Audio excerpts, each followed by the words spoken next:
ഞങ്ങൾ സോനാമാർഗിലേക്ക് പോകുന്ന വഴി എല്ലാവരും ടയേർഡായപ്പം നമുക്ക് ചായ കുടിക്കാൻ കയറാമെന്ന് കരുതി. അങ്ങനെ അടുത്തുള്ളൊരു കടയിൽ കയറിയിട്ട് അവിടുത്തെ ഫേമസ് ആയിട്ടുള്ള ഒരു ടീ ഉണ്ട്, കാവ. അതിന് വെയിറ്റ് ചെയ്യുകയാണ്. കാശ്മീരി ടീ തന്നെയാണ് ഈ കാവ ടീ. അത് രണ്ടല്ല, ഒന്ന് തന്നെയാണ്. അപ്പം ഇതാണ് കാശ്മീരി കിട്ടുന്ന കാവ ടീ. ഇത് എന്തുകൊണ്ടാണ് ഉണ്ടാക്കുന്നത് വെച്ചാൽ, എന്തുകൊണ്ടാണ് ഉണ്ടാക്കുന്നത് ഏട്ടാ?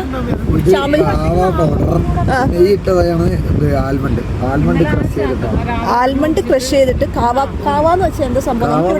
ഇവിടുത്തെ സാഫ്രോണിന്റെ ഫ്ലവർ, സാഫ്രോണ്, പിന്നെ എല്ലാം കൂടെ വാങ്ങിക്കാൻ കിട്ടും. നമ്മൾ പേൽഗാമ പോണ വഴിക്ക് അവിടെ നിന്ന് നിന്നുള്ള എല്ലാം കിട്ടുന്ന ഷോപ്പിൽ അതെല്ലാം കൂടെ മിക്സ് ചെയ്തിട്ട് നമുക്ക് പഞ്ചസാരയും കൂടെ ഇട്ടിട്ട് ചെയ്യുന്നല്ലേ?